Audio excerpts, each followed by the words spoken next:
items for you in terms of housekeeping items.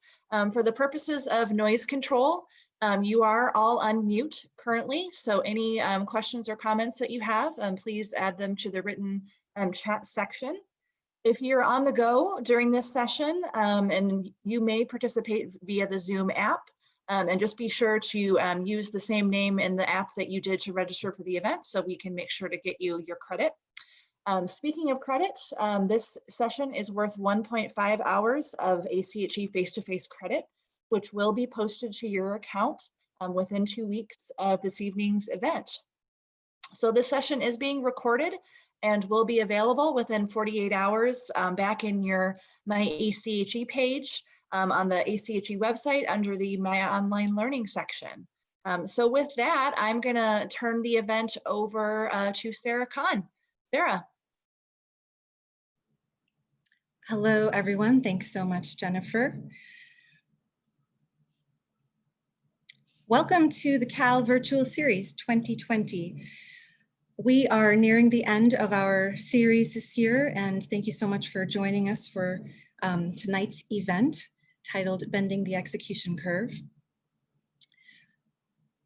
If we can advance to the next slide. Oh, thank you. Thank you so much, Navi. As Jennifer mentioned, our event carries 1.5 face-to-face credits for ACHE members. In addition, we wanted to remind you that you're able to get 1.5 nursing CEU credits. And if you're interested in that, please message one of the hosts in chat and let us know your email address. There will be additional information to collect as well as a follow-up survey that you'll be required to complete in order to receive credits. Chat is open and available to you. We look forward to engaging with you via chat. This session is also being recorded, and so if you are able to have your cameras on, that's strongly encouraged. It allows us to engage with you and our panel members to see your reactions and engage virtually. However, if you don't want to be recorded, this would be the time to turn off your cameras. That way your image will not be captured in our session. Couple of calls to, actually next slide please, Navi. Thank you so much. Our next and last virtual event in the CAHL series this year will be on November 12th, which is next Thursday, titled Equity of Care. The event is open for registration at this point. However, these are selling out fairly quickly. And so the recording will be available for 1.5 qualifying education credits on our website, which is listed right on this slide. Next slide, please. Special thanks to our platinum sponsors listed here. Thank you. Next slide. Now, there are two calls to action today. First, we'd like you to engage with us by providing commentary, questions, a little bit of background, and perhaps an intro to yourself via chat. We found that to be a fun way to talk to each other in this virtual setting when everyone is muted. And then secondly, as you're listening to tonight's session, identify 2 strategies or tactics that you'll be able to apply in your organization within the next 30 days. Next slide, please. Okay, before we get started, we'll do a very short audience poll to assess who is in the audience. This way our speakers and panelists can get a sense for where you are in your organization and the type of roles that you hold. Just allow another 5 to 10 seconds.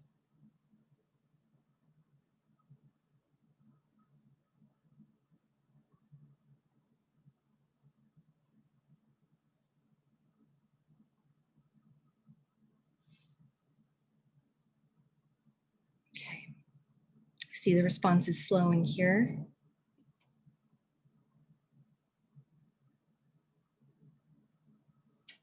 Okay. I think we can end the poll and just share the results. So majority director level, great. Thank you so much for joining us today. Now I'd like to introduce our moderator, Jay Hodge. Thank you. Jay is the founder and president of J. Hodge and Associates, a lean management consulting company specializing in strategy deployment, lean leadership development, and the implementation of lean management systems in organizations across multiple industries. He's a published author as well. He has published The Lean Treasure Chest and Photos of Fatherhood. Jay has 30 years of operational leadership experience in organizations such as Toyota, General Motors, Caterpillar, Ford, Tenet Healthcare, and the United States Marine Corps. I turn it over to you, Jay, for our discussion today. There you go. Jay, are you able to unmute yourself? Can you hear me now? Yes, thank you. I didn't know I muted myself. Wow. Thank you. Sorry about that, everybody. Thank you for the introduction, Sarah. It's a privilege to be part of the discussion this evening. It's interesting, when Sarah asked me as the moderator to come up with a definition for culture, I thought, initially, hey, no big deal. I've been doing this for 30 years. I should be able to define this fairly well. Not so much. It took some time because when we really think about culture, it's not something you can put your finger on.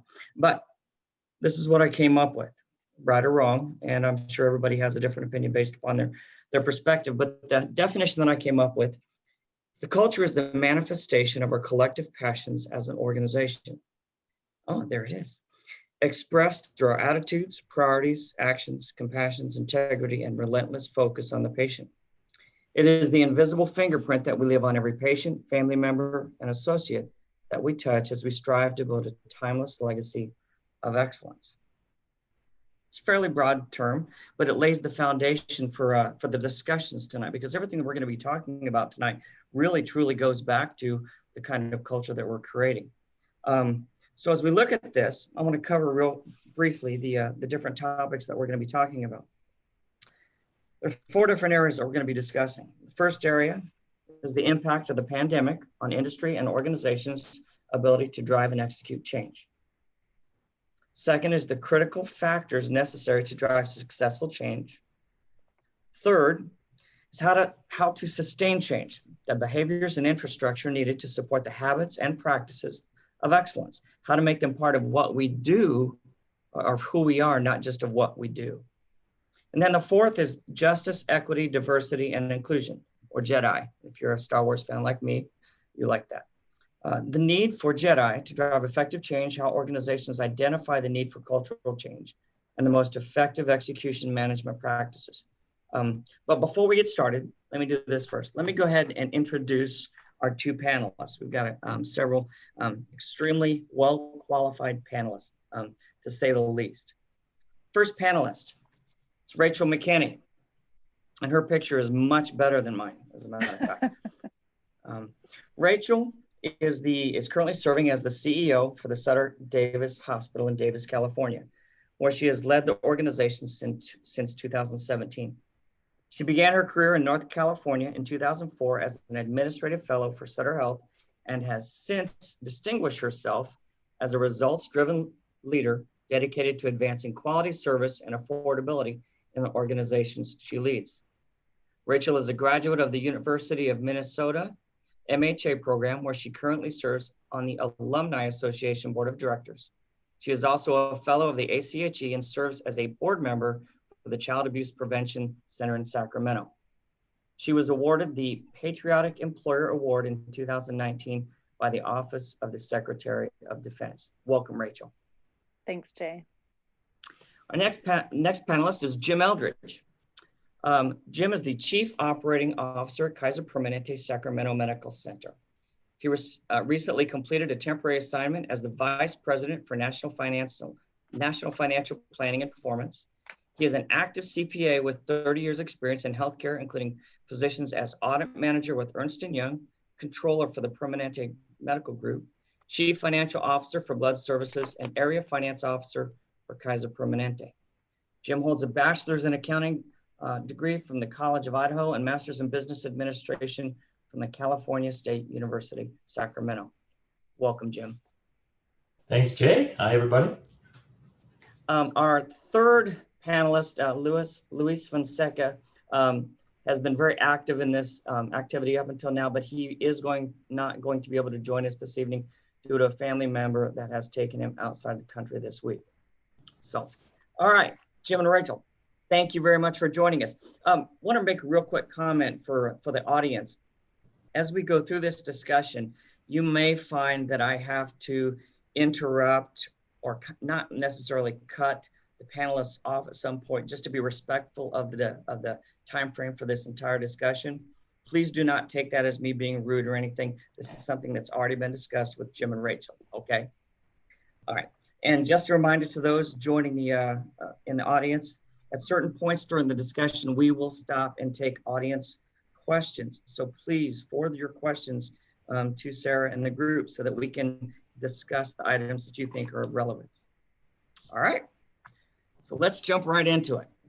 So let's talk about topic number one, the impact on the pandemic on industry and organizations' ability to drive and execute change. I think everybody would agree that this has resulted in some opportunities, some realizations.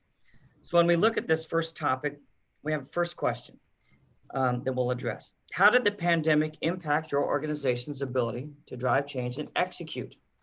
Two different parts of this. Compare and contrast your organization's ability to execute before and after COVID. What did execution look like in the pre-COVID and post-COVID? And then the second part of the question, what did the pandemic teach you in your organization with respect to execution? So Jim, I'll let you kick it off. Okay, well, I don't know about a really change in execution. It certainly changed what we were executing on. So the pandemic really moved to where we needed a real sense of nimbleness, sense of focus and urgency.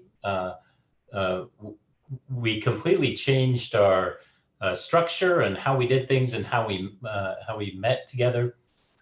We set up 24/7 command centers and our communication with regional offices and our communication with our local staff. I think some of the things that it taught us is certainly have a sense of humility and have a sense of honesty, because one of the things that happened very early on, and in some ways it's still happening, is things changed pretty quickly.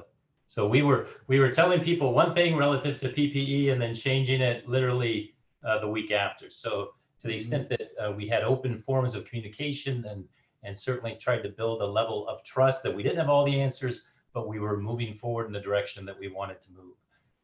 It certainly changed our execution of our key goals, where really our key goals became COVID and became preparation for COVID, how we would keep our staff safe, how we would keep our patients and members safe. Excellent. You mentioned something really critical in my opinion, communication. How did your communication process or tools or mechanisms change during this whole activity? Yeah, well, we had, first off, we went to more remote settings and we had a lot more Zoom calls and a lot fewer in-person meetings. Certainly some pros and cons to that. The Zoom calls allowed people who in the past haven't participated to participate. We did set up what we call town halls. And so we set up town halls with all of our employees could call into the town hall. So we would have thousands of people on a town hall every week. And really it was just an opportunity for us to communicate what was happening, where we were going, and also for people to ask questions and you know, any concerns that people had. I do think that helped us build a lot of trust.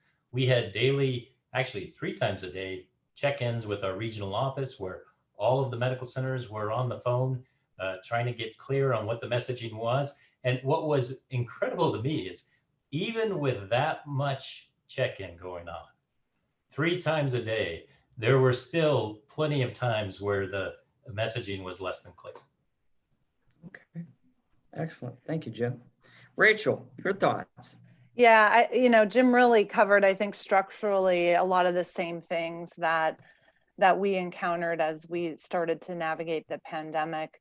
One of the real specific communication tools that we developed was daily key messages. And so as a part of a large health system like Kaiser, we have our system leadership calls, we have our regional leadership calls, we have our local calls, and all of that information being cascaded down multiple times a day. The speed with which the information that was coming to us was very overwhelming.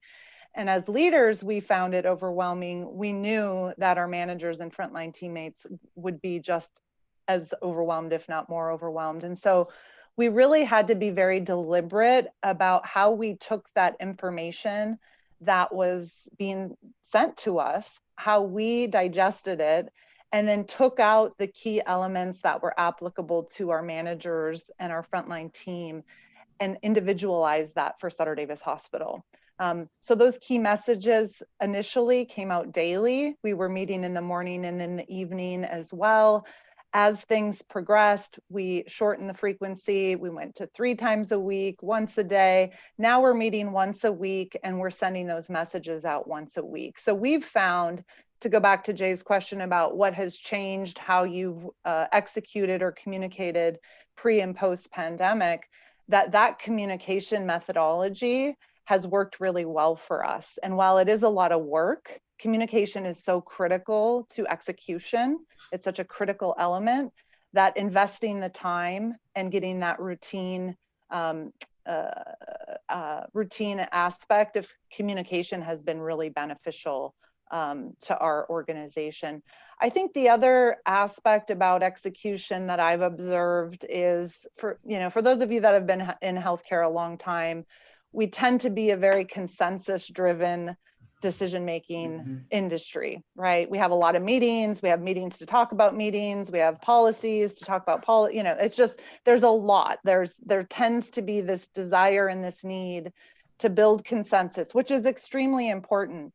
But at the risk of impeding progress and execution, I think sometimes we get in our own way when it comes to the speed of execution. And so I've seen in Sutter Health and at Sutter Davis, our ability to ensure that we have the right people in the conversation to make decisions, but also to speed up the time with which we're making those decisions and implementing those new strategies. So for example, telehealth.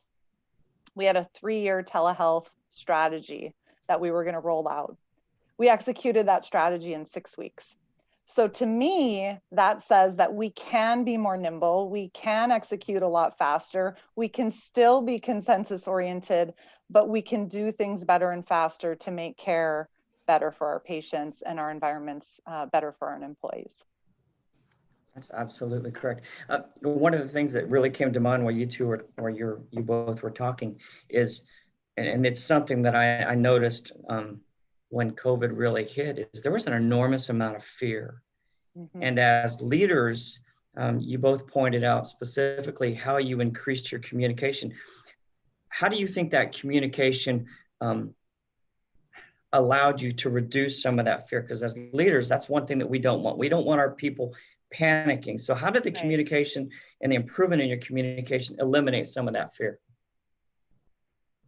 I think one is validating the fear, not being too confident that we have all the answers. And I think, again, our openness to accept questions from people, I think that helped deal with some of the fear that people had. Being there and trying to be as prepared as possible. One of the things relative to dealing with fear is we tried to be very prepared. And we tried to walk through very clearly with all of our staff and make sure that they were very prepared and how we were going to handle the patients. We were right there beside them. So I think that went a long way too. But Jay, I have to say, can I take a moment? Dear old friend Lillian Chan is on here. I haven't seen Lillian in many years. Lillian, I just want to say hi. Great to see you. A familiar face for sure. You look exactly the same 20 years later. Who knew? Rachel, anything to add to that? Yeah, I think being visible and while email, tends to have to be the main point of communication in a large organization, being visible, rounding those daily and weekly calls, we included our managers and our physician leaders to give them an opportunity to hear the information, but also ask questions and share concerns. So that every day we were listening, we were hearing what the concerns were, what people were worried about, and also validating that we had the same feelings. We were all in a situation that none of us have ever been in before.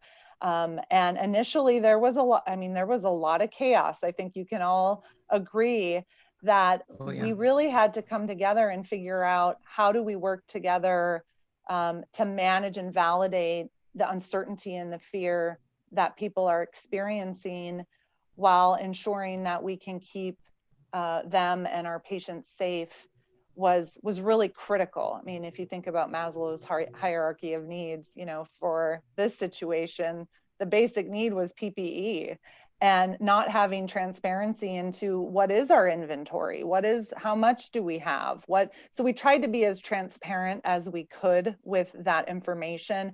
We developed a tool that kind of lists our status, our daily status, how many COVID patients, how many ventilators do we have available, how many rooms, you know, kind of just a general status report, which I think probably every hospital has. But sharing that with the right people allowed us to kind of reduce that fear factor, because they had the information that was uncertain to them. Excellent. And Jim, I'm impressed with the fact that you said you did town halls, virtual town halls. I had not heard of that, and that is an outstanding. It makes me wonder, Sarah, when we look at the audience, how many people in the audience actually work with organizations that did the same thing. That's pretty impressive. Did either of you notice that when we got into the COVID situation, that it forced the departments that have a tendency to work in silos, to break those silos down? Did you notice that cross-departmental collaboration seemed to open up and be a little more effective? I did. I certainly did, and I think that interdepartmental or interspecialty competition was kind of reduced, and it was like, you know, we're really truly all in this together. You know, certainly there are still opportunity, you know, there's still always challenges with that in a hospital setting, but I definitely saw that evolve, and people really come together to figure out, you know, we have the patient at the center. We're truly patient focused. When you talk about COVID, we're all coming together around the same thing. It sort of alleviated those silos, those artificial silos, which we know can have such an impact on execution and change in an organization. And Jay, I'd probably go a little step further for us, that I think we noticed a pretty significant change is as a system. And silos relative to our medical centers really working together much more as a system. And I think that's something that we'll see, you know, maintain as we go forward. Yeah, I agree 100%, Jim. The reason I asked that question is fairly simple. As a Marine, you know, just because you're a Marine doesn't mean you like every other Marine that you're out on the field with. But once you get out on that field and you're facing the enemy, it doesn't matter if you like it, you are on the same team. So it just changes the mindset. And I think I saw some of that from the organization I work with as well. So, all right, let's move to the second question under this topic. What are the three key changes your organization implemented post-COVID to accelerate execution? The next level of excellence, will these changes in whole or in part remain in place at your organizations? And then yes or no, why or why not? Yeah, sure. Go ahead, Jim. Go first. One, is Rachel already mentioned, was virtual care. So, and the same thing with focus and urgency. It's incredible how quickly we got a virtual care up, where we went from having really no video visits to it being the majority of our visits. So that was one substantial change that was put in place during the pandemic because of the pandemic. Certainly it provides us another tool that is great for patient care. I think we're kind of at the point now of, I don't think we're at the appropriate mix of virtual versus in-person care. And certainly we'll see some changes as we go forward, but we will do more virtual care than we did prior to the pandemic. So I think that's one of them. I think the other big change relative to the pandemic was just our overall meeting structures. And, I mentioned that we did a lot more by Zoom. We did town halls. We now have kind of gotten away from a lot of the in-person meetings. So there were some real positives to that, and real positives in that people who couldn't participate before now could. It it's not the ideal. And I think as we go forward post-COVID and come out of this, there will be some type of a hybrid relative to that. And I think the third big change for us, I already mentioned, was as a system. So we really started behaving much more as one system across all medical centers, and some of it driven out of necessity relative to COVID. And that's something that I think is already starting to continue. So I would put those three big things. Right. Yeah, I would concur, and I think I touched on a couple of them, earlier, is how we communicate, how we make decisions, and how we improve performance. I think that it's really more of a mindset change. How we've changed our mindset about how we can do those things has, really accelerated our ability to move forward in our operational priorities as well as our COVID management. So really early on for me, it was really important to find time to say, we still have to manage the business.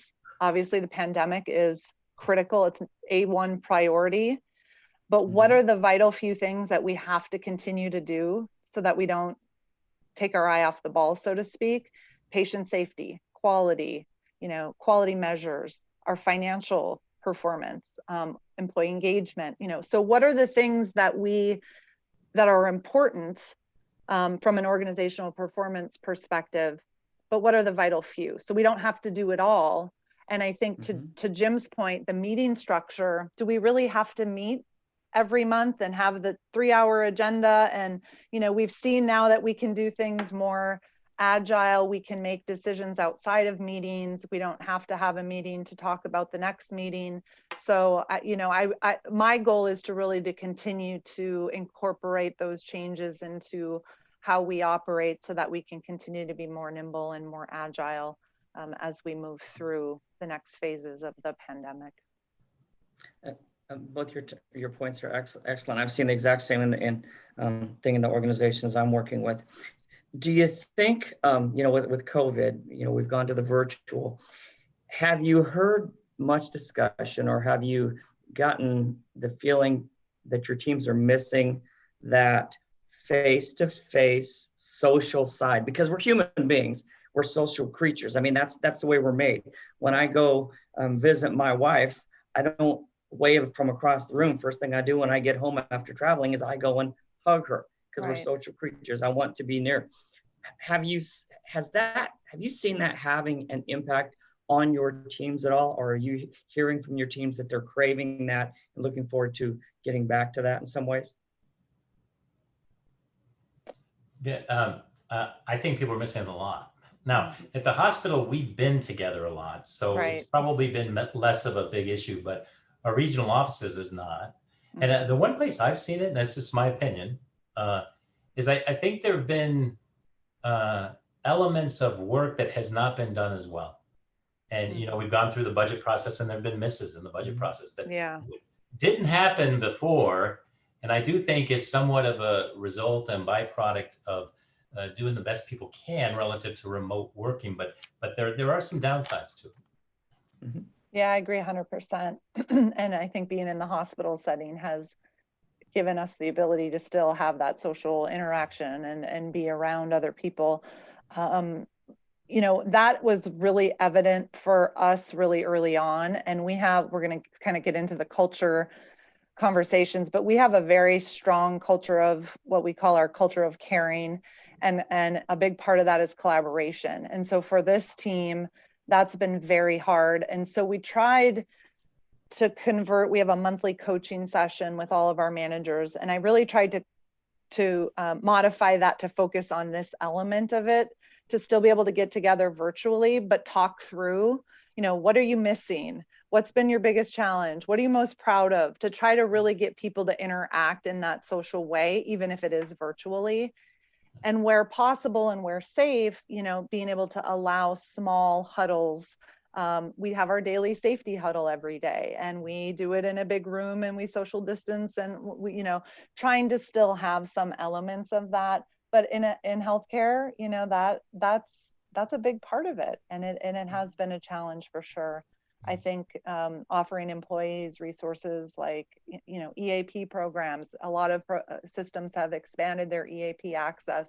We've really, really promoted and encouraged that. We actually brought EAP on site to be able to give people the opportunity to meet in person, because some people maybe didn't want to have those conversations over Skype or Zoom. So I think you have to be very deliberate about how you can continue to build that as you go forward, because we're social creatures, as you said. Yeah. A couple things, and then we're going to move on to the next question. I think we have several minutes.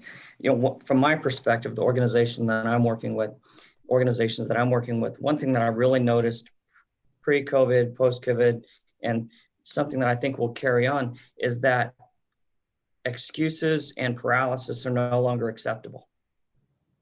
Whereas a lot of times pre-COVID, and I think both of you alluded to this, in healthcare, we have a tendency to form committees to talk about why we have so many committees, or we have meetings to talk about why we have so many meetings. Yeah. And we get into this, what I refer to as kick the can, operational kick the can. And it becomes a trap. And one of the things that has resulted from this, that you both of you alluded to, is the fact that we have to be very, very timely in our reaction. We have to be able to make decisions very, very quickly. Simple stuff like your meetings that you referred to. Organizations I work with now, meetings are shorter, preferably standing, because when you're standing, you're not comfortable and you're not going to just talk about everything and check your phone every 2 minutes. You're actually accomplishing something, and you don't schedule a meeting unless you tell the people that you're inviting why we're having the meeting. Right. And then when you leave the meeting, there has to be deliverables. And if there's not deliverables, that's an indication that there shouldn't have been a meeting to begin with. So it's changing the way that we think. It's changing the expectations and accountability throughout the entire organization. So great discussion. All right, we're going to move on to topic number 2. Critical factors for success, change, and overcoming the barriers to change. Everybody probably in this discussion tonight understands that change is not fun.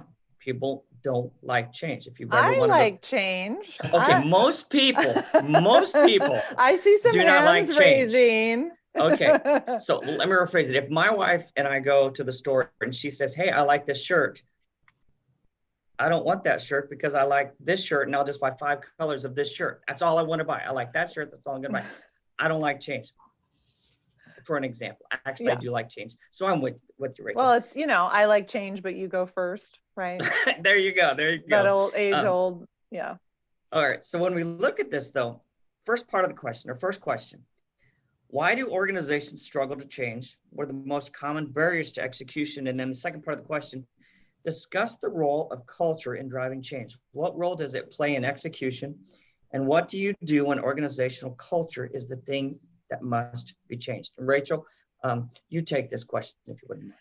Yeah, so there's a lot to unpack in this question. And as I was thinking about how best to talk about this, a lot of things came to mind. I think we've all heard the term culture trumps strategy every time, right? So you could have the best strategy, the best plan, and you go to implement it and you don't consider the cultural elements of your organization as much as you should, and it falls flat. I think, as an organization, we've spent a lot of time on, for those of you that have heard of the results pyramid, I think probably many of you have heard of the results pyramid, right? So you have people's experiences on the bottom. Experiences form people's beliefs create the actions that they take, which give you the results that you're getting. And so we've spent a lot of time on the bottom part of that pyramid, really understanding, we're trying to change our performance around safety. We're trying to perform differently around finance. What have been people's experiences in those areas in this organization? Let's talk about that. Let's navigate that. How have those experiences created their beliefs around why we can't meet budget or why we can never get to zero harm? What are the things that are driving people's beliefs around that, which are giving us the actions and the results that we're experiencing? And so I think we probably don't spend enough time on the people aspect of cultural change when we think about what are some of the barriers. And I wanted to just share an example of how I experienced this here when I first came to Sutter Davis. I was a brand new CEO. I came to Sutter Davis. For those of you that aren't familiar, Sutter Davis has historically been a very high performing hospital. They won the Malcolm Baldrige Quality Award in 2013. We've always had very high patient satisfaction, employee engagement, excellent financial performance. It's really has a strong history of performance excellence.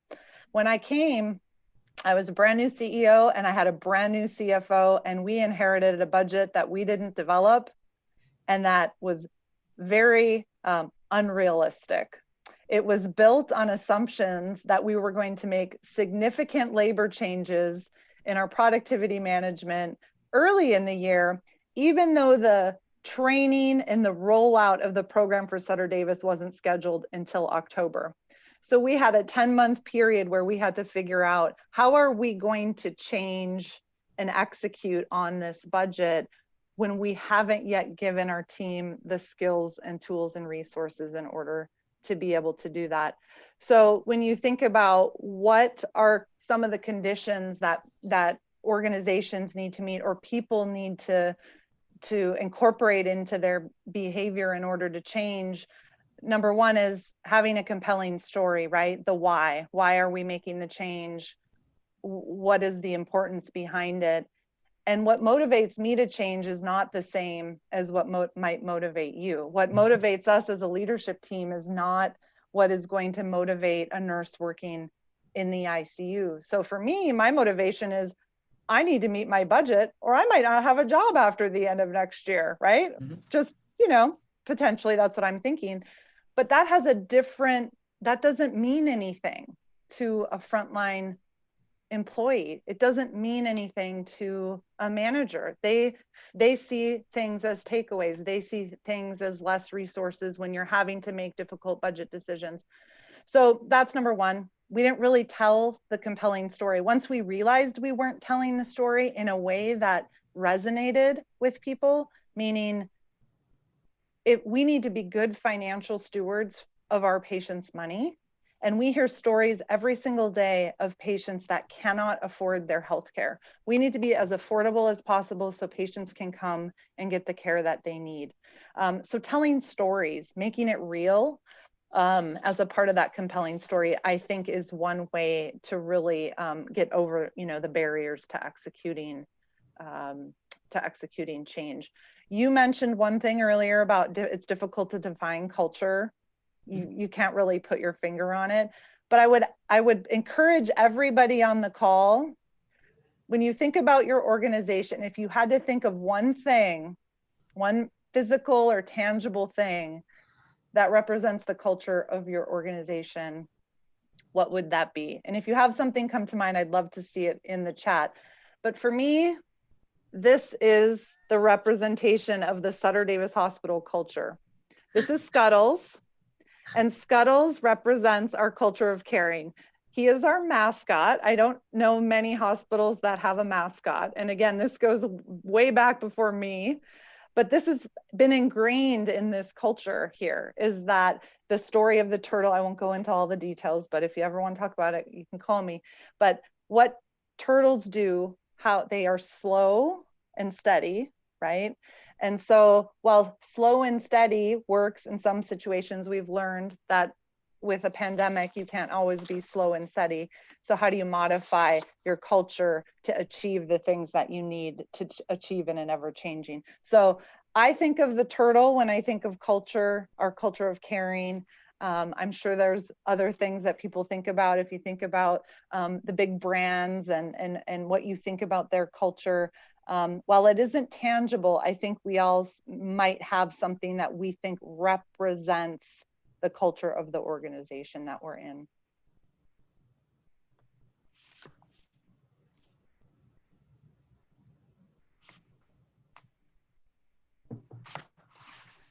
Jay, do you want me to continue? Do you want Jim to jump in? I think Jay might be frozen. We may have lost Jay temporarily. Jim, And anything to add to Other that? than I love Scuttles, I'm gonna tell you we need to get a turtle. I know. Well, you can't have a turtle. You gotta pick something else. All But right. he even has on a Sutter. This is from 2007, so you can see how long Scuttles has been around. And we do have a full-size mascot costume that we make someone wear when we have events. But you know, I think culture is there's so many things.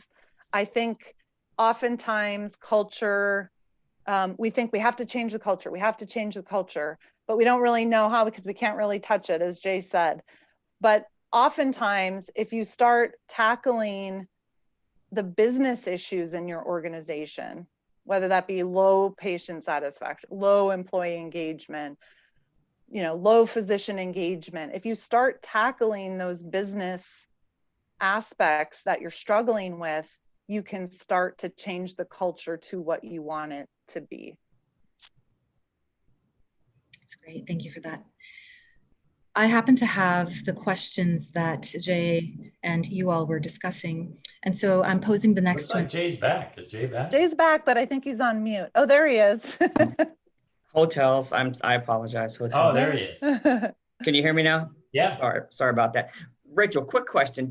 When you came in as in your role, was one of the obstacles that you had to address was trust with the team? I mean, because sometimes you alluded to it, there was kind of a plan out there that was unrealistic. Yeah. And sometimes as leaders, you have to address the fact that there's a trust issue Absolutely. as you jump into that role. Yeah, I definitely think when you, like some of the later questions, I actually was thinking trust is such a critical element of right. Brand new CEO, brand new CFO. They didn't know me. They didn't know why I was asking them to do certain things. And again, as you reflect back on what we could have, as we got frustrated, why isn't this working? Why aren't these things happening? We're doing all this stuff.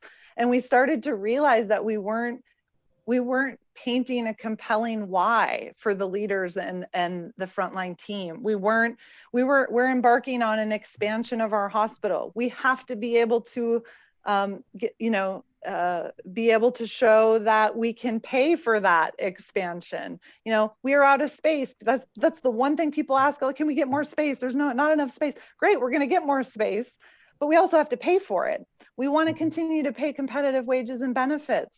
We want to be, you know, all of those things that are important to the team. Once we started having those conversations, it became more real and we got more buy-in. And then again, once we did the training and we started educate, we just assumed everybody knew how to manage their hourly productivity. You know, we do this in hospitals all the time, right? All the time. But we made these assumptions without really validating where were people at.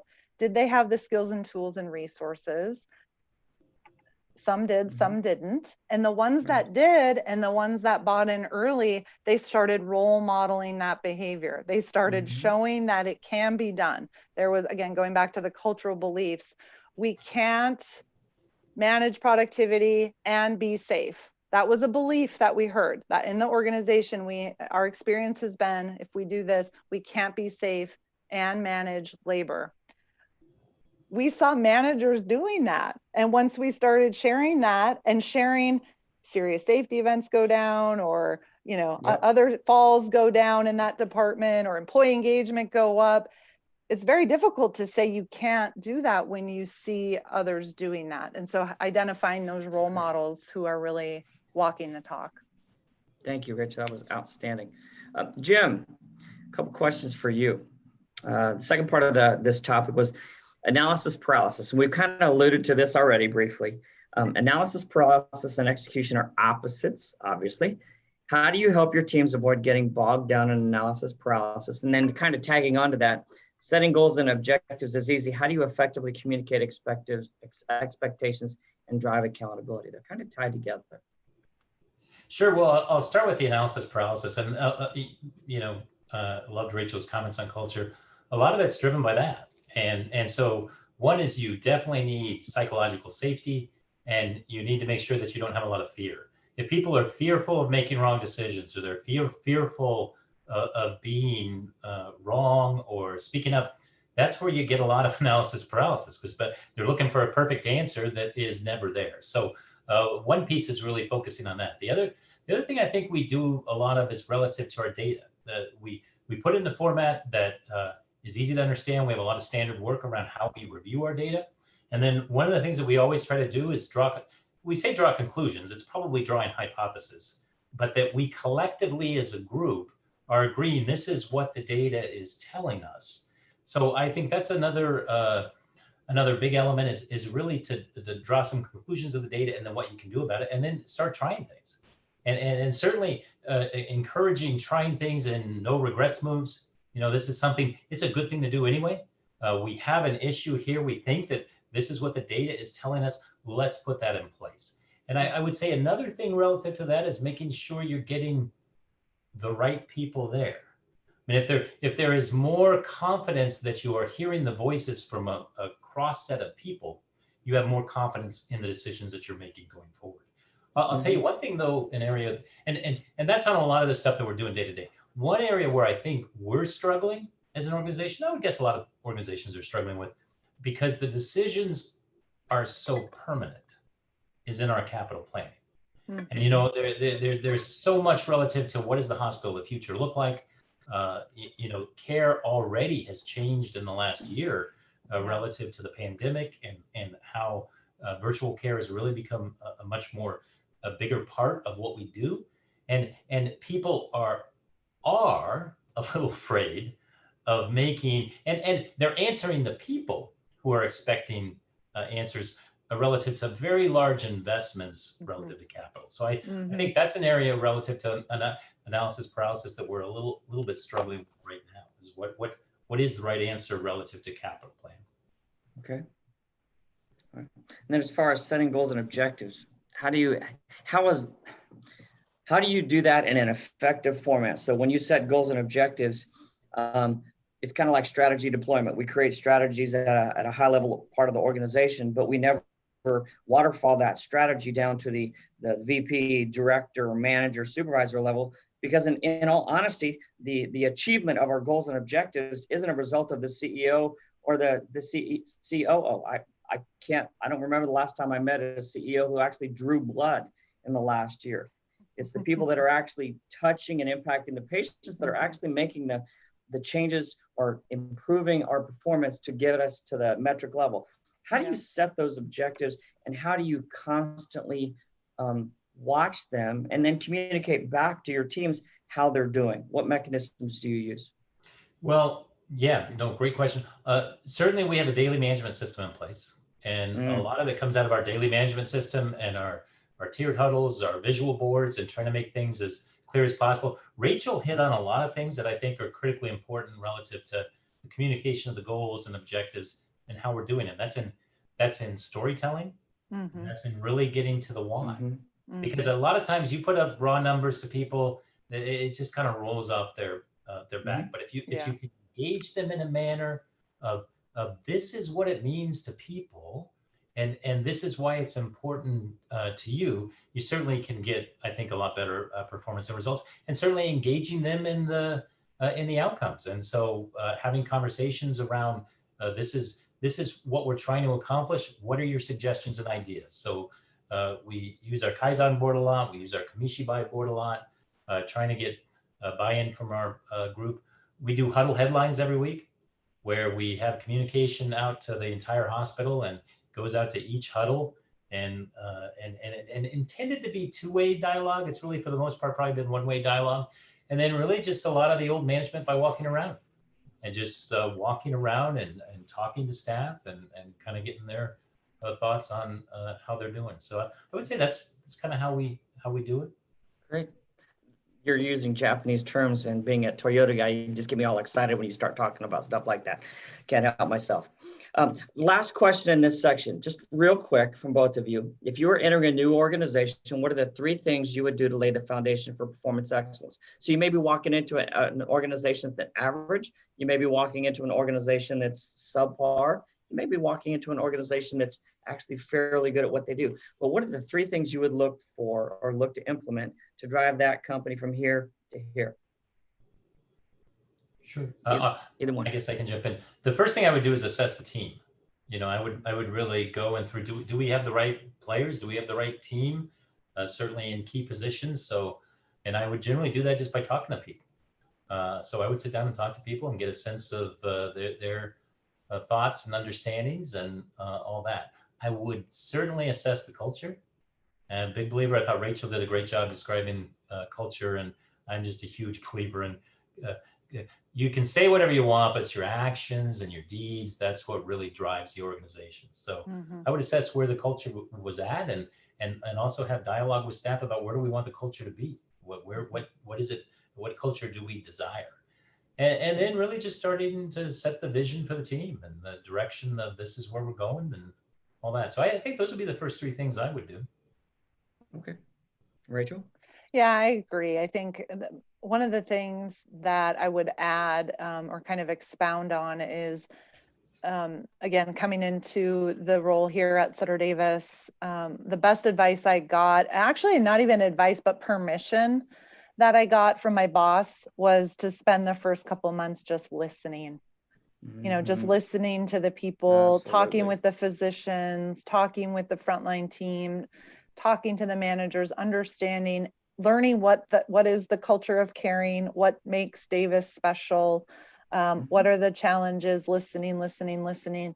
And so I feel really fortunate that I was, again, in a situation, I didn't have necessarily immediately that burning platform. It wasn't a turnaround, those budget thing came the next year, but I really was able to get in and listen and understand the current state, understand the culture, talk to people, get out in the community, understand how the impact that the hospital has on the community. And then I think once you sort of do that, to really lay the foundation for excellence or where you want to go, I think you have to be very deliberate about how you communicate your vision.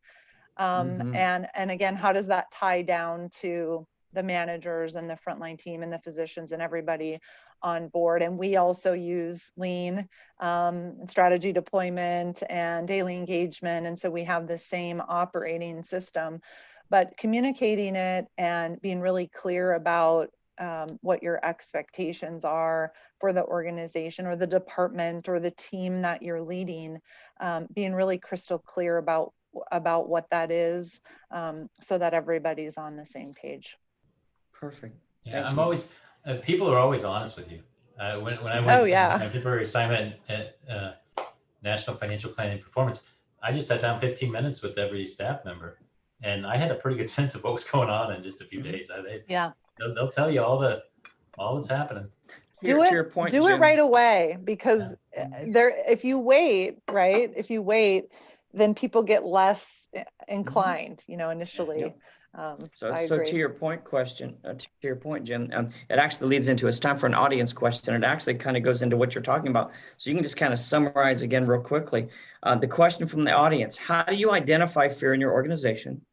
And then how do you create a psychological safety in your organization so that people feel safe in your organization, working for you still? Yeah, well, we've started to really do a lot of work around that. So we've had with all of our leaders do an assessment of their psychological safety with their teams. And so then they've gotten feedback from their teams directly on how they feel. And we talk about it a lot. And one of the things we always say is, we want to hear what you have to say. Please speak up. The how do you identify fear is an interesting question. I mean, I think one place you identify fear is where people aren't talking. And there's always a fine line in speaking up. I mean, I always say honesty. I like honesty as long as it's respectful. But if people aren't talking, if you're really not getting information, I think that's probably a sign that you have some fear. Yeah, I agree. That's a tough one. I think the question that I love is, what's on your mind? When I'm rounding, or, what's on your mind, what's going on? It's kind of open-ended. It gives people to go anywhere they want with it. Well, I have this new admission, it's coming, and I'm short a nurse, and or I don't know how I'm gonna, get home to take care of my son because I have to work a long shift and my babysitter just called up, all those things that impact our employees every single day. Rounding, keeping your finger on the pulse of what's happening in the organization, having conversations, developing relationships. You'll know. I mean, it's almost like a feeling thing, right, Jim? Like your culture, you kind of know it when you see it or you feel it, but you can't always describe it. And I think anxiousness is a very visible emotion.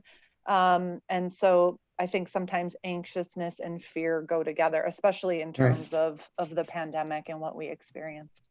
Great. I think you small guys. things we've done. Two small things. Okay. And they're going to sound a little corny, but one is learning people's names. And Yeah. Oh, yes. it's incredible the difference in trust level you get if you know someone's name Mm-hmm. than if you don't. And one question we've started to ask really on our direct report rounding that it's surprising to me, it's had such an impact, is tell me something about you that I don't know.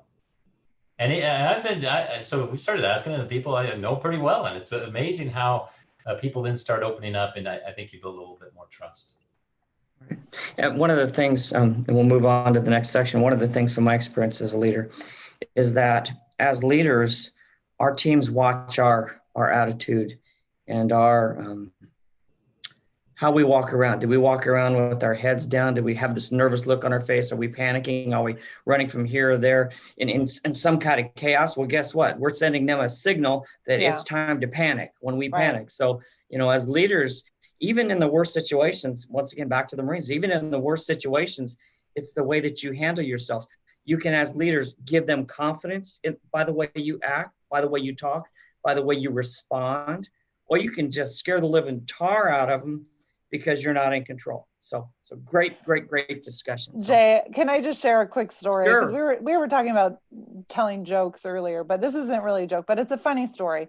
So I had an administrative fellow this last year and they joked that they were the COVID cohort because they were the administrative fellows that were here during COVID. And so she watched me as a leader, right? The entire time that we were dealing with the response and creating our structures and all of that. And then one day I was leaving the hospital and my car wouldn't start. And for whatever reason, the simplest things, I was just in this panic. I was just like, my car won't start. I got to get home. Da, da, da. She said, you were cool as a cucumber. I never saw you panic. I never saw chaos throughout all of COVID.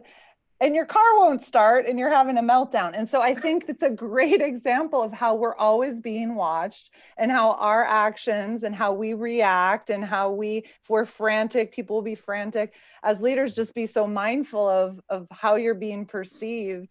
I was shocked to hear her say that, but she was right. I mean, I was like, sometimes the simplest things, I can lead a team through a pandemic, but I can't get my car. I don't know what to do when my car won't start. So just a funny little sidebar on that as an example. Good story. The examples make it real. So thank you very much, Rachel. You're welcome. So, all right, moving on to the third topic. The third topic is how to sustain change, the behaviors and infrastructure needed to support the habits, keyword there, habits and practices of excellence, how to make them part of who we are, not just something we do. Rachel, I'll let you take the first part of it. What are some factors that are essential in sustaining change? That's one of my favorite words, doing what I do, is sustaining change. We can change anything all day long. The key is, can we sustain it? So two parts. What are the 2 to 3 tactics for sustaining change? And then what behaviors and infrastructure are required to sustain it? Yeah. Well, I think sustaining change, your ability to sustain change starts before you've even made the change. Right. So you have to involve the right people. You have to have those impacted by the change having input or dialogue or ideas or suggestions. You have to have that buy-in. You have to build that buy-in from the beginning in order for it to be sustainable over time. I also mentioned earlier, creating that compelling story or that why. If you can't do that from the beginning, you might make incremental change for a short period of time, but if people don't truly believe and buy in, it's not going to be sustainable. A couple really tactical things, the 2 to 3 things I think are important for sustaining change. I think feedback, motivation, accountability, and reinforcement. Those are the actually that's 4. Sorry, Jay, I added a 4th one in there. That's okay. But I think feedback about how is the change working? Are we getting the results that we wanted to, that we set out for? Do we need to tweak something? Do we need to adjust somewhere?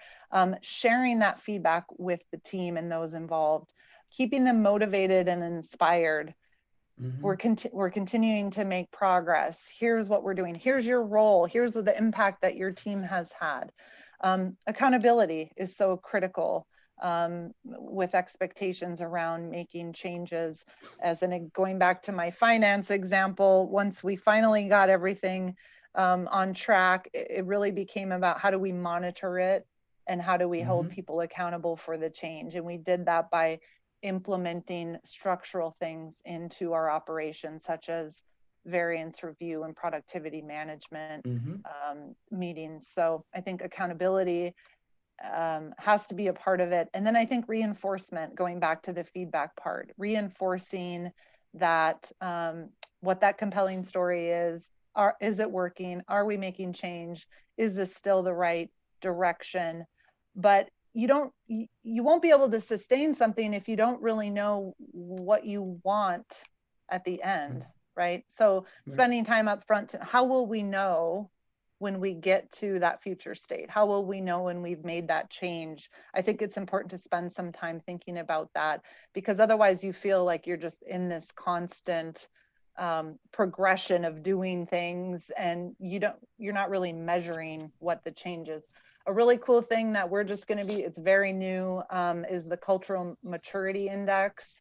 It kind of gives you the ability to assess your own team on cultural change. Where are we at on the Cultural Maturity Index? It's kind of like you read the description and say, yeah, I think I'm probably in here with my team. I need to do a little bit more work. So it gives you more of a tangible way to assess whether or not you've made the change, and then what do you need to do to be able to sustain it.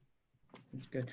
You mentioned something very, very critical. Part of what I do in my career is implement what are called lean daily management systems. And you made a very, very critical point, is that, when you're looking, you're setting your goals, you're setting your expectations, you know what your metrics are, but you're looking at them instead of on a weekly basis or monthly basis, you're looking at them every single day. And that's so critically important, because if you're only looking at them even every week, you don't have time to react. You don't have time to adjust. But if you're looking at them on a daily basis, you understand your status right now. It's like checking your bank account. If you check your bank account once a week and someone steals your identity, they take all your money. But if you're checking it every single day, you're going to catch it like that. You have time to react to it. So great point with there. Jim, let's jump into the next part of it. What is the leader's role in both driving and sustaining organizational change? So driving and sustaining organizational change isn't a matter of a CEO or a CEO looking at the director and saying, this is the change I want, go do it. What is the leader's role? Yeah, the status quo can be powerful, but the change can be exciting as well. So I think, Rachel's talked about a lot of these things about storytelling, setting the why it's important, and really getting people, I would say, with a level of enthusiasm. This is where we're going. This is a better place to be. And here's why we can't stay where we're at. So I think that is a big part of the leader's role, is to really and listen, and certainly understanding what are the resistors to change. Because one, you might be missing it. You might not be heading to the spot. You think you're heading to the spot that's the right spot to go, but might not be, and certainly won't be if you don't have people that are speaking up and voicing their opinions of why. And they're voices that you want heard anyway.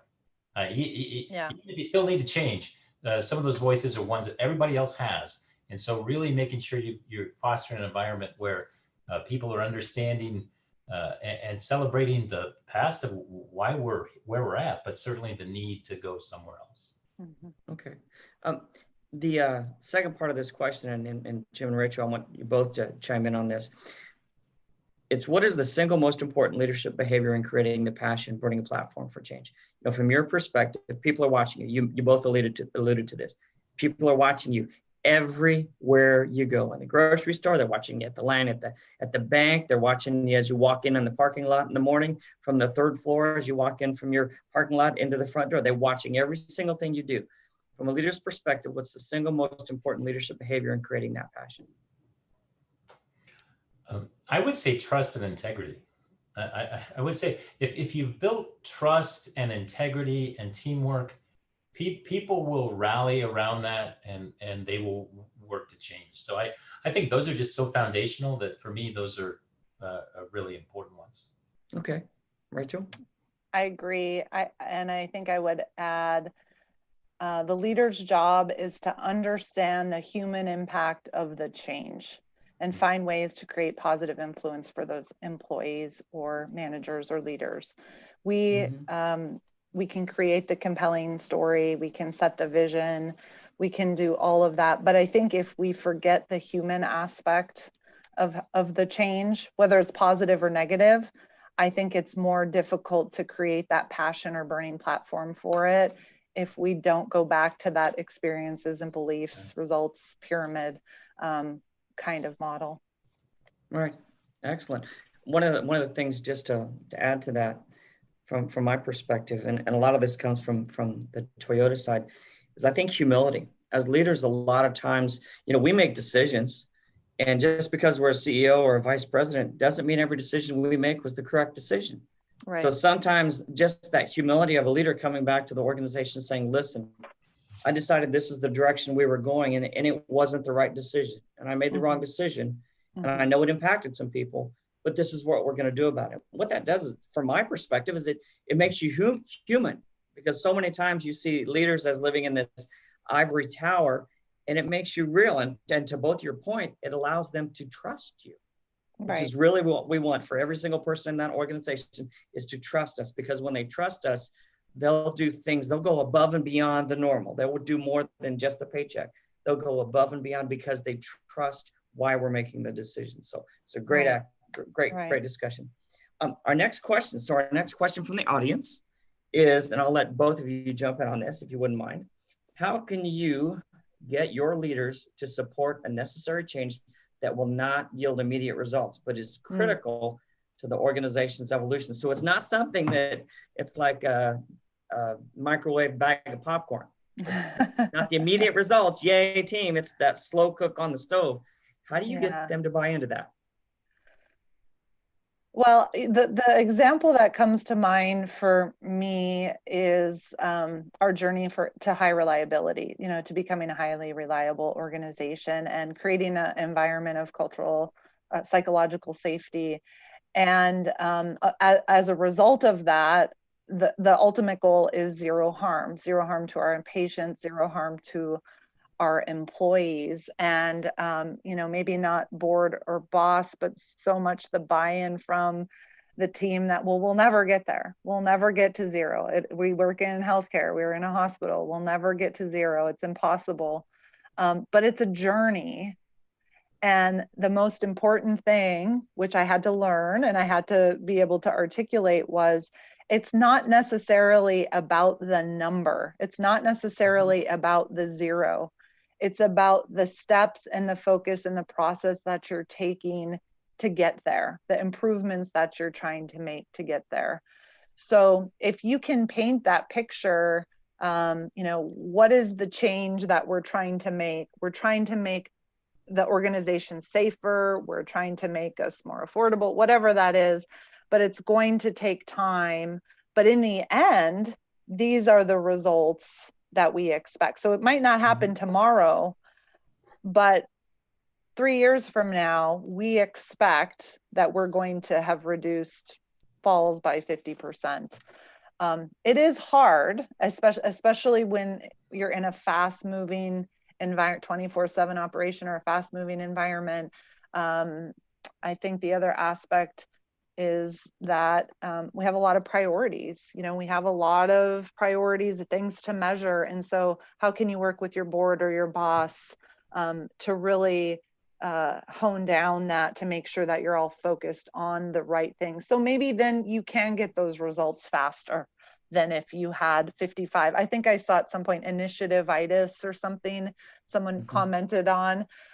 You know, it's the flavor of the day, or it's the program of the month, or whatever that is. And that for us was our safety journey. And we really had to make sure that it was clear that this is not a program, this is not an initiative, this is cultural transformation about how we think about safety and how we create psychological safety for our employees and our physicians. And that takes time. Thank you, Rachel. Jim, you'd like to add anything? Yeah, no, I think, so first off, it's a great question. I think really all of this stuff takes time. I don't know that it's that hard to get the leadership team bought into that to get sustaining change, it does take some time. I guess it's, how do you maintain patience when you're not seeing the results right away? And how do you maintain patience with your team and enthusiasm of your team, and as well as the people you're accountable to? So, and ensuring, you know, at what point are you saying, well, it's not working?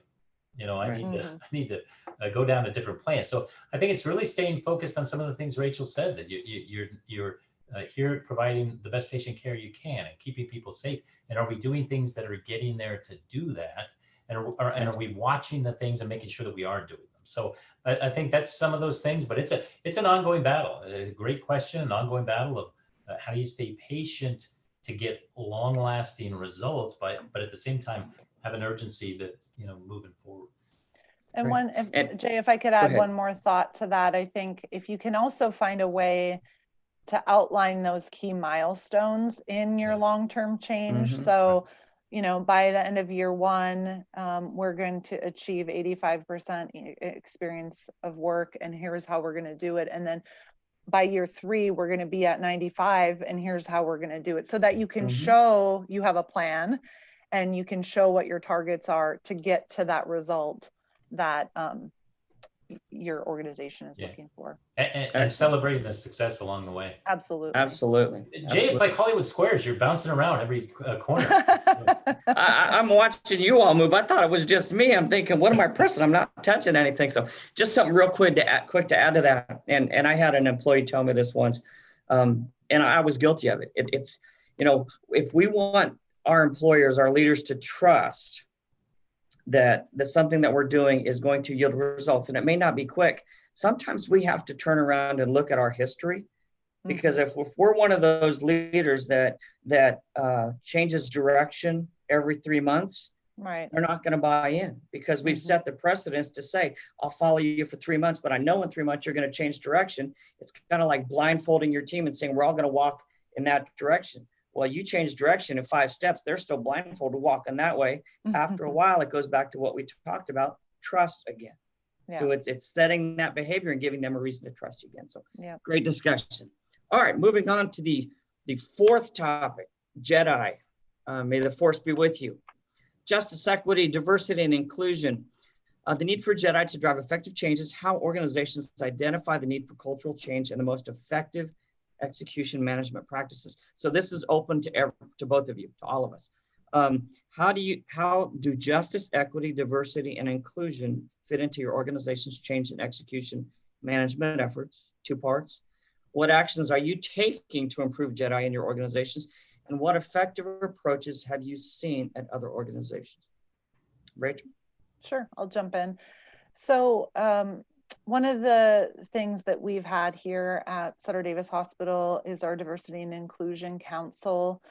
We've had that in place for about 2 years, and just like with a lot of things, it got kind of sidelined with COVID. You know, all the committees and everything sort of got sidelined. And so when we got to a point, certainly the events that have occurred in our country, the killing of George Floyd and other events that have really set us on this journey to really reflect on who we are and what we do and how do we support. We took that as an opportunity to really assess our Diversity and Inclusion Council, what its priorities were. We also reopened that up for new members. There were people that weren't involved before that had an interest in being involved now. We expanded it to include physicians. We hadn't had physicians on that council before. We have physicians on that. And so we're really focusing right now on relaunching the work of that group. They've identified 3 key areas that they want to focus on, because this is change, right? This is truly cultural change in many ways. And I think, being able to hone that down to health equity, how do we treat our patients, and how do we create a more welcoming, inclusive environment for our patients, advancing diversity and inclusion in the workplace for our employees and physicians, and then promoting cultural activities and celebrations to reflect our workforce. So that committee is back up and running, and really taking a little bit different approach to how we want to influence the justice, equity, diversity, and inclusion work. Our leadership is also partnering with our medical staff leaders on some hot topics that have come up that are really important dialogue to have. So one, as an example, is gender bias in medicine. And so if you think about things like, physician relations with staff, nursing staff, clinicians on the floor, there is research that shows that there can be gender bias with respect to how male versus female physicians are perceived. And so we're having a lot of conversation. I think to the second question, what effective approaches have you seen? This is early days, but I think listening and having dialogue, starting the dialogue, no matter how uncomfortable or awkward or how you may feel like you need to have all the answers, you don't. Just start the conversation. Okay, excellent. Jim? Very similar to a lot of what Rachel already talked about. We've had a lot of things in place relative to councils and committees. We have a equity inclusion, officer of the organization. So we just continued to expand on that. We've had town halls relative to it. Have done a lot of training on unconscious bias and helping people really understand some of their biases that are in place. And then really now a lot of discussion around how do we make it just part of our more of our overall everyday operations. Right. Yeah, it's a great point. So just from so my background isn't just healthcare, it's healthcare manufacturing service. And one of the things that it's interesting as I look at different organizations that I've worked with is that there always seems to be a hierarchy of who's more important. For example, in healthcare, the physicians, everybody thinks the physicians are the most important part, the nurses, and then the janitors are the lowest on the totem pole type thing. And there's an example I like to use that kind of brings this all together. So those of you listening, you don't have to answer the question, but you can if you want to. So what is the objective of the offense on a football team? Let's throw something out. Score? That sound right? Okay. What's the objective of the defense? To stop the offense from prevent scoring, the other right? team from scoring. There you go. Okay. According to your definition of their objective, let's say I'm on the offense. I'm running. I've got the ball. You're on defense. I'm running towards you with the ball. I get up to you, trip over my own feet, drop the ball right in front of you. As a defender, what are you going to do, Rachel? Pick it up and run to the end zone.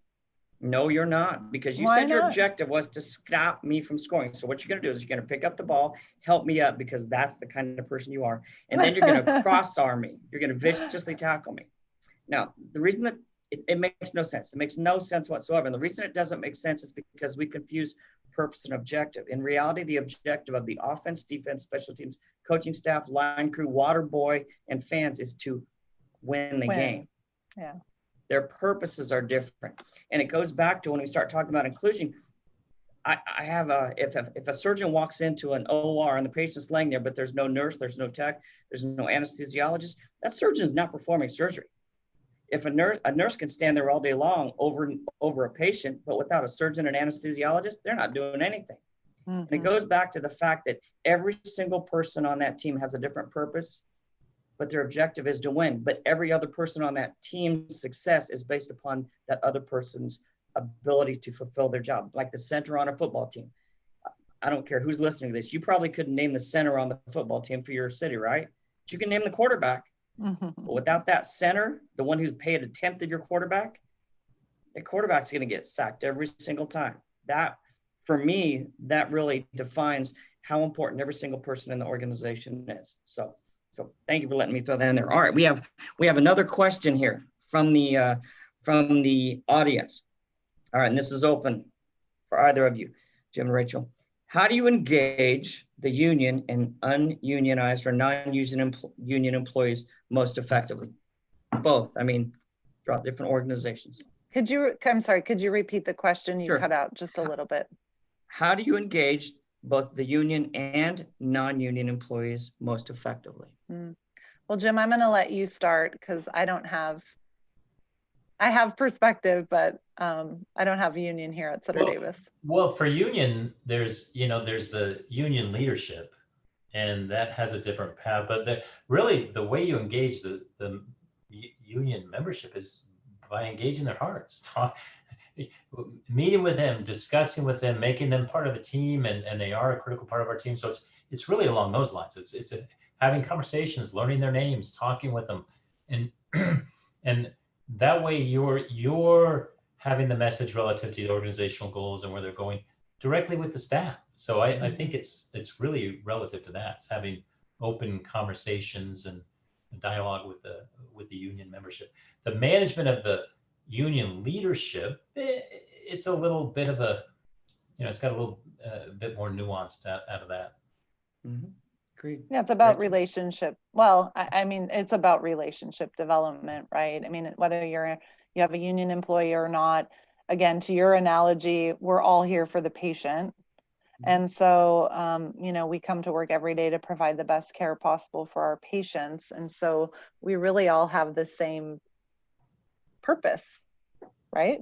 I don't know if I did the analogy right, but we're all here for the patients. And so regardless, again, if you're a janitor, if you're a secretary on the unit secretary, if you're a nurse, if you're a physician, if you're a surgeon, we're all here for the same reason. And sometimes we forget that when we get those silos, or we get competitive, or we get frustrated, or whatever that is. And so if you can always bring it back to what's best for the patient, it helps navigate that a little bit easier.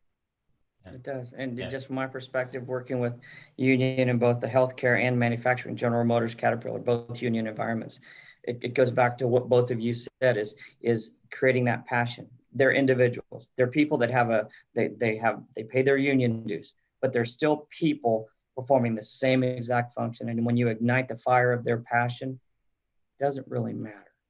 So, all right, we have time. That was the third question, I believe, right, Sarah? All right, so the time for final comments. So what I'm going to do is Rachel, I'll let you go first, and then Jim, just take 1 to 2 minutes, and any closing comments you would like to leave for the audience, for them to carry away and lie awake tonight and think about and not be able to sleep. Well, I think some of us haven't been able to sleep all week, but I think I just first want to say thank you for the opportunity to be on this panel. It was great to see so many questions come through and to really have a dialogue. I always love learning from other leaders. Jim, it's been great being on the panel with you. I have a few notes of things. I might shoot you an email and follow up. I think it was the huddle highlights or something like that. So sharing best practices is always so wonderful. So I think just in a nutshell, change is hard. And, some of us don't, as we talked about at the beginning, some of us don't like change. Some of us do, some of us thrive, some of us don't. But again, we all have to get to the why, whether that's, why I want to change or why I don't want to change. If we can get to what have people's experiences been around change or around culture within an organization that leads them to their beliefs. And if it's that old analogy, if you keep doing the same thing over and over again, you're going to get the same results, right? And so you got to go further down that pyramid and really truly understand the human aspect, and how do you motivate people around that, because as I said, what motivates me is not going to be the same thing that motivates you. So thank you again. It's been a great panel. Great, Rachel. Jim? Yeah, Rachel, thanks, and same there, and great sharing with everybody. Probably last few comments I would say is have fun. Don't take yourself too seriously.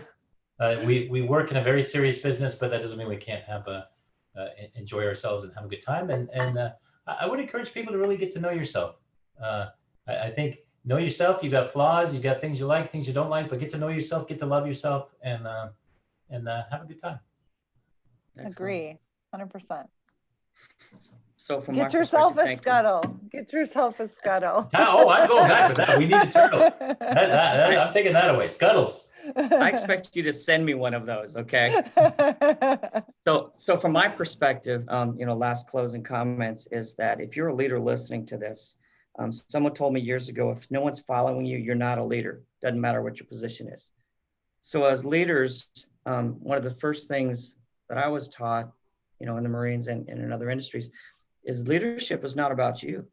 Once you decide that you become a leader, you are committing to other people. It's not about you anymore. Mm-hmm. Obviously, your success is defined by your ability to help your team succeed. But success in your eyes should now be defined by their performance and your ability to support them. And it goes back to excellence. And you probably have heard this before, that excellence isn't what you do. Excellence is who you are. So I would suggest that everybody, if you're listening to this, when you go into work tomorrow as a leader, turn around. If no one's following you, there's a reason for it. And it probably has more to do with you than them. But it's an opportunity. It's called continuous improvement. It applies to processes and it applies to us as individuals. Absolutely. So, what I've got. Thank you, Sarah, Thanks, for hosting this. You did a great job. Thank you very much. It's a great discussion. We had a lot of conversation in chat, which I hope panelists and Jay, you'll get a chance to look at and review. For our audience members, thank you for joining us tonight. We hope you enjoyed the discussion. A reminder of our call to action: apply 2 of the strategies or tactics you learned today in your organizations in the next 30 days. The recording of this session will be available on our CAHL website in 1 week by next Thursday. And we wanted to also remind you that next Thursday on the 12th at 5:30 to 7 will be our last session of this series, Equity of Cares. We look forward to seeing you. And I will hand it back to Jennifer Connolly to wrap us up. Thank you. Thank you, Sarah. And on behalf of ACHE, I want to thank all of our chapter leaders that planned this great session, as well as the moderator and panelists for all of your participation. So just some final notes to please complete the evaluation for this course. You can do that by the same way that you accessed the course today, or you can always get back to it by going to My ACHE under the My Online Learning section. In the same location, you'll be able to access the recording through our system, in addition to, in a week, being able to access it on the CAHL website. And as I mentioned before, within 2 weeks, your 1.5 hours of face-to-face credit will be applied to your record. So that concludes our session for this evening. And I want to just close by mentioning that this session is copyrighted in 2020 by the American College of Healthcare Executives, all rights reserved. So thank you everyone for joining us this evening for this session. Thank you. Bye. Bye, everyone.